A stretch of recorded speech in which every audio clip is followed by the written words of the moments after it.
COVID-19 is unfortunately very much on the go right now, but we're going to try to make the best out of this situation and try to be inventive in our promotion of this book.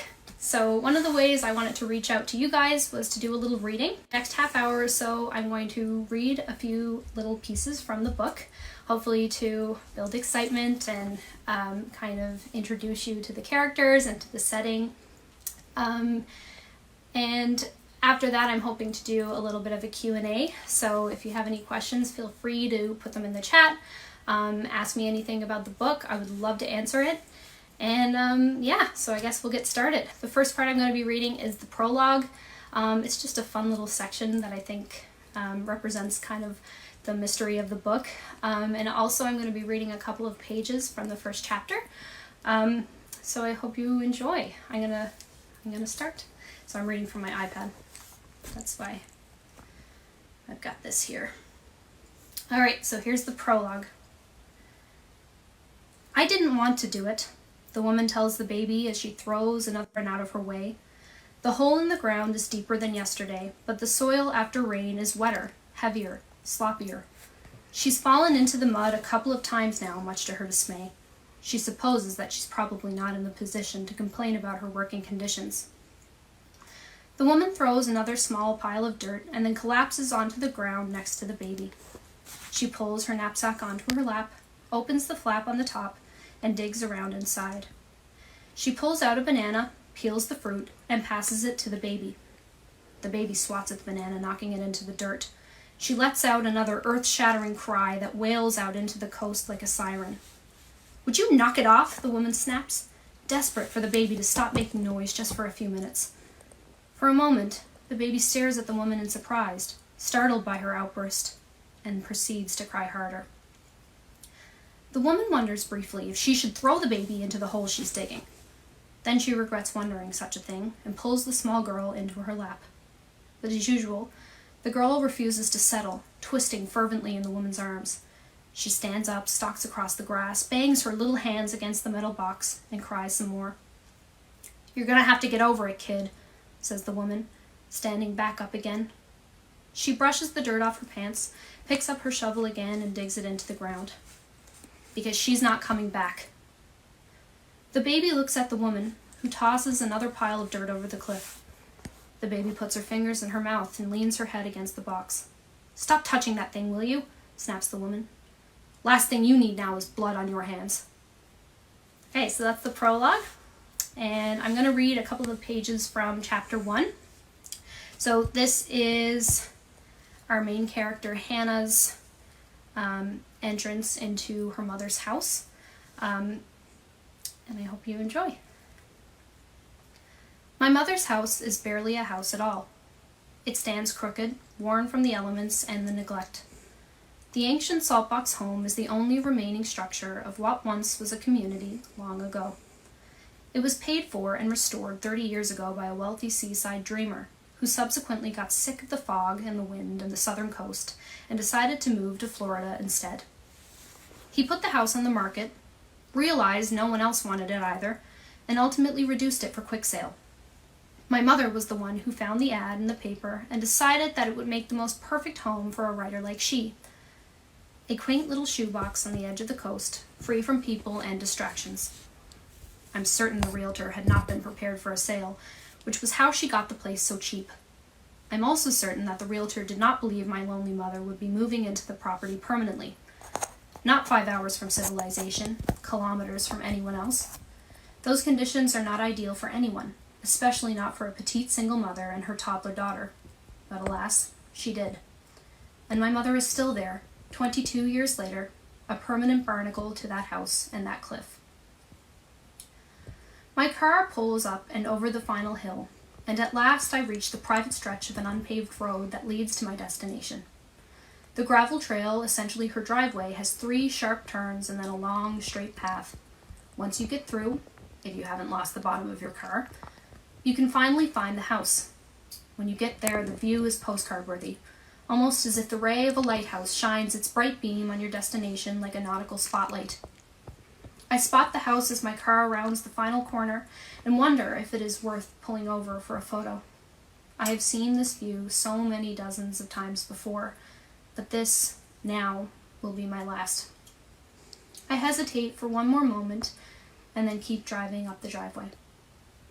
The saltbox house is iconic in photographs for its squareness, its simplicity in design, its ease on the eyes. They are beautiful little homes, the keystone of rural Newfoundland architecture. My mother's house, a bright white box, is no exception. 6 windows on the front, 2 rows and 2 colors, a black rectangular door. In the middle of the roof is a small triangular notch with a circular window. The house could have been drawn by a child. My stomach turns as my car approaches slowly, pulling into view. There is no turning back now, no reversing direction and calling off the visit. I can already smell the inside of the house from the car, feel the sandy texture of the carpet between my bare toes. I do not want to be here today, trifling through the contents of the house I spent my life in, preparing to say goodbye to the sallow structure forever, preparing to tell my mother that this will be goodbye forever from both of us, because I do not intend to keep the property after she leaves. I park at the end of the driveway, which is nothing more than a shallower pit of gravel than the road. My mother has owned only one car over the course of her entire life, a tiny catch-bred Ford Focus, which sits rotting at the top of the drive. The car has not started for years, has not moved since the first trills of dementia showed in my mother's behaviors. Ominously good timing. The car refused to start when my mother became a danger to herself. I stare sadly at the car for a few moments, then again at the house, mapping out its shapes in my mind so I won't forget. Maybe I'll draw it someday for my children. At one time, I figured I'd keep the house as a summer home for my kids, but those days are long gone now and will never return. The house is in no condition now for vacationing. Its wide rectangular body is starting to swell and slump, the windows rotting away. The black shingles of the roof are crumbling and the paint is flaking off the surface of the door. The property is grimy from years of neglect. I believe, to the disagreement of my stubborn mother, that the house is far beyond repair now. No one is going to buy something as dilapidated as this.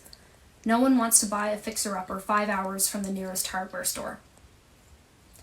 I get out of the car and breathe in the scent of home, the sulfurous stink of sea air and salt water. I take a small moment of zen, isn't the sea supposed to be a calming force, and push my way up the driveway toward my mother's front door. You can do this, Hannah. You can survive 4 more days. The latch of the door handle hitches, as always, so I have to thrust my weight against the hard panel of wood to open the door. It sticks, and then swings open, spilling me suddenly into the porch. A graceful entrance for a graceful day. I sigh at the irony of my entrance, composed of a fall from a rotten door. My stomach hurts and rolls. I shove the door shut again behind me, listening to the suction of the swollen wood. There's a sudden noise in the house beyond. I peer through the cluttered porch, into the hall, into the doorway of the kitchen. I see a glimpse of movement, and then my mother's face leans in, her body appearing in the hall. Her low voice garbles a sudden, "Hannah!" and there is a frenzy of hurried footsteps toward me, where I stand in the porch. She is wearing a purple apron, her blue eyes shining with joy. She thrusts herself to me and into a squishy hug. "It's Hannah," she tells me. "Hannah is here." Her warm head worms into my neck, nuzzling closer. I feel the sharp poke of her keys, the set she wears around her neck for safekeeping, digging into my side. And then she pulls away, releases me as quickly as she approached. "Hannah is coming here," she tells me, as if I don't already know, as if we hadn't had this exchange. I pull on the tongue of my sneakers, have to pry them all the way off from the sweat and the suction of wearing them all day. I lean against the wall and notice in the porch's corner, where the wall meets the floor, is a budding gray cobweb, a growing blanket of dust. Dirt coats my fingertips from the surface of the wall, and once my shoes are off, I wipe my hands in the fabric of my jeans. I can tell merely by the mess in the porch what the condition of the house is going to be. Filthy.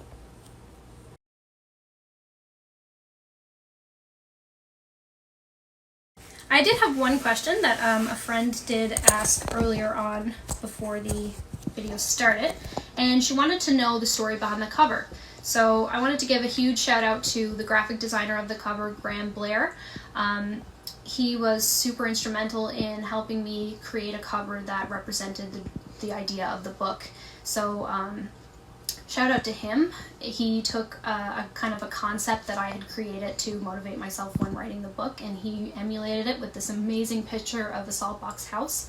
I'm not exactly sure where that house is on the island, but I would have to reach out to him and ask if he knows. But he did an amazing job on the cover, so thank you so much to Graham for doing such a good job with that. Anything else, Andrew? See, Patricia is asking, when did you start writing? My answer to that question is kind of like cheesy, but I always wrote stories. I remember like in grade 1 having those exercise books that were like half lines, half blank spaces, and I just died for a good journal entry in one of those. But I kind of, in probably grade 5, I kind of realized that I wanted to be a writer because it's the only thing I thought about all of the time. In grade 7, I wrote a novel for the first time. It was 100 pages or something in this little exercise book that I took to class. So around then was when I started to look at writing as perhaps a potential career, but there was never really that epiphany moment of like, oh, this is what I want to do. It was more so like, this is what I'm doing all the time anyway. So yeah, so I guess forever. Awesome. There's a lot of questions here, people wondering where the idea for the book came from. And also I got a shout out from Tracy. Thank you so much, Tracy. So the idea for the book, actually, I do have a good answer for this one. I was on a road trip last summer, and there's this lovely little cove where my boyfriend's grandparents are from, called Peary's Cove. And Peary's Cove is this beautiful little community, and it's kind of on the top of a cliff. And there's this gorgeous saltbox house kind of just sitting there on the cliff, and it's completely dilapidated, something like Hannah's mom's house. And it just like got me thinking about like, who would live in a house like that? Because I mean, we've all seen the little saltbox homes just rotting away on a cliff somewhere, and I said, how amazing would it be if there were actually still people living in those? So I got to thinking about that, and I knew I wanted to write a psychological thriller because that's my jam, and I wanted to set it here because I think Newfoundland is like the coolest place to set a mystery novel because we have the coolest geography and the most haunting landscape, if you will. So yeah, from the little saltbox house in Peary's Cove is where this idea came from. And a few people are also wondering, Emily, where can they buy your book once this pandemic is over?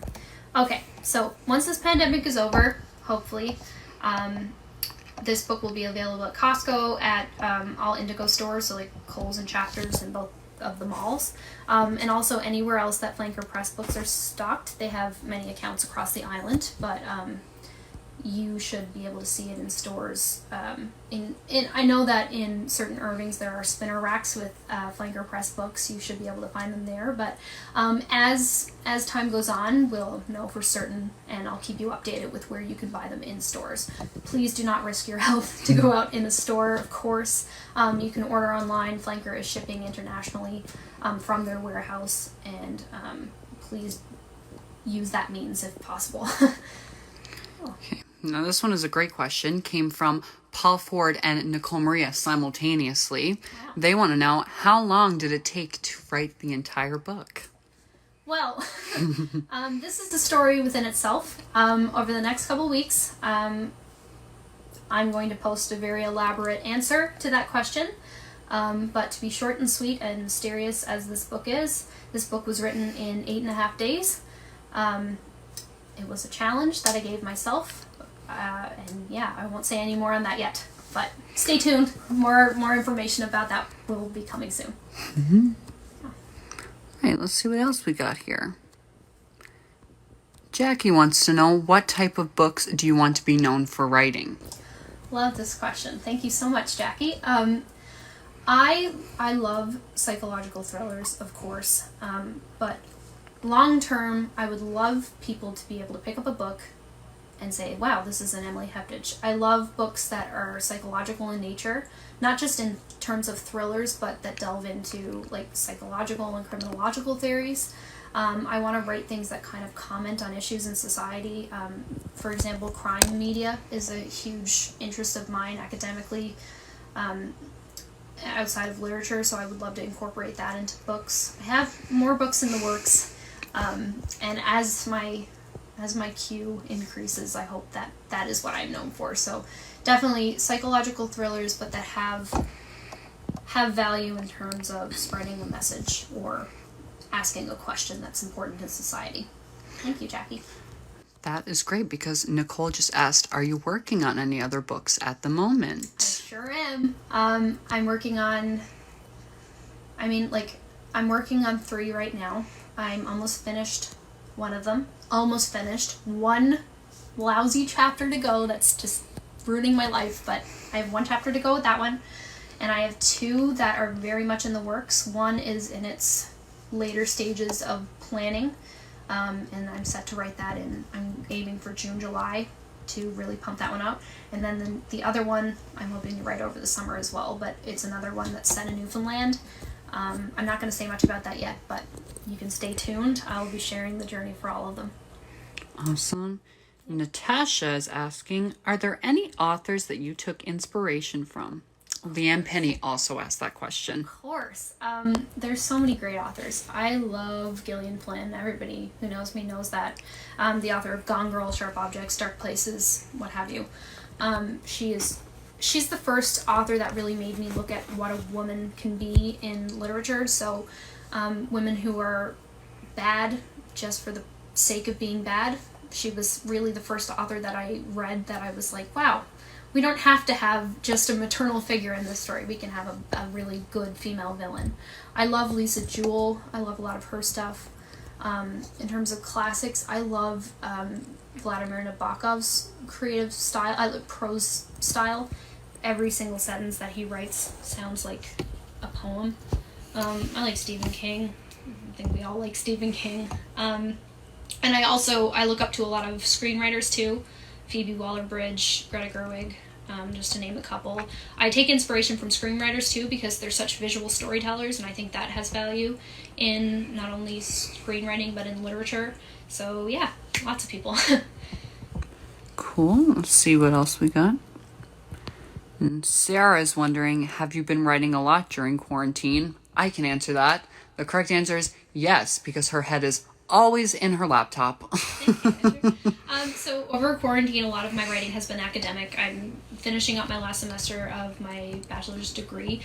So I've been working on a lot of papers, so that's not necessarily creative writing, but definitely I enjoy that process as well. I'm working on my honors dissertation right now, and so I've been doing work on that predominantly, but of course I take breaks and write fiction. So yeah, I've been doing lots of writing over a semester, academically and creatively.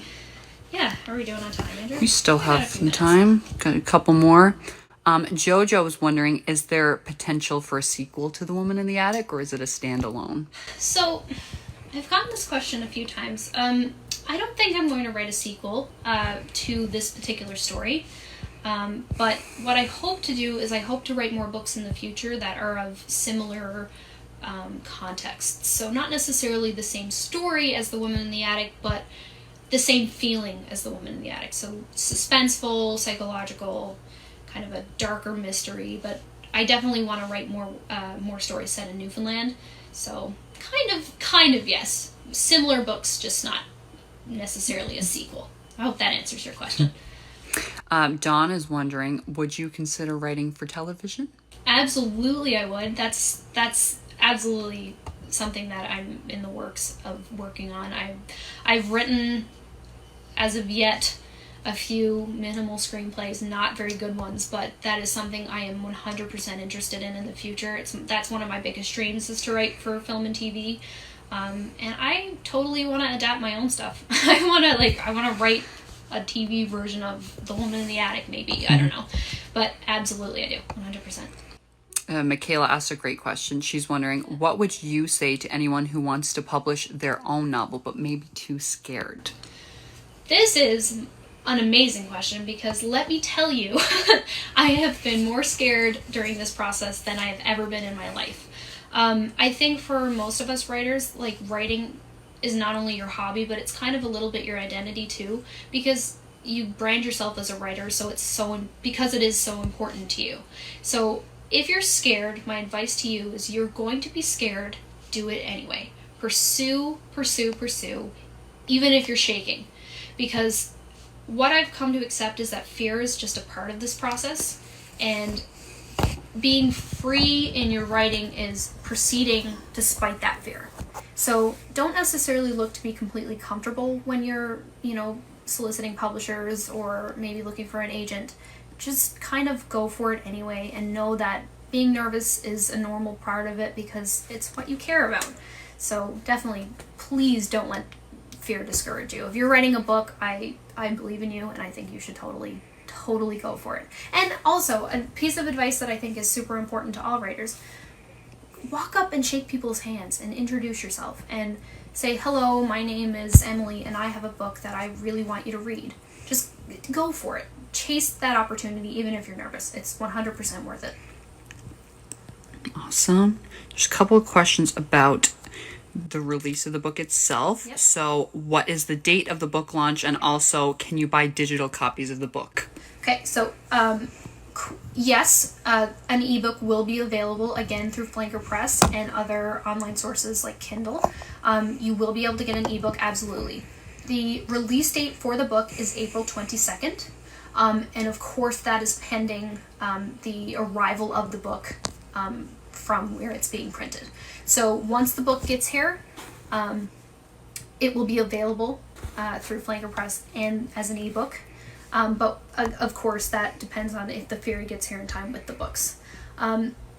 In terms of a launch, we are actually in the process of scheduling a virtual launch, so something kind of like this one. We're going to have kind of an online party to celebrate the release. Obviously we can't have one in person because of COVID-19. So similar to kind of this reading, you can kind of log on to the Facebook page and we'll be having kind of a celebration from the internet. So that should be fun. We're gonna do some cool stuff over the next couple of weeks. So I'd advise you to stay tuned.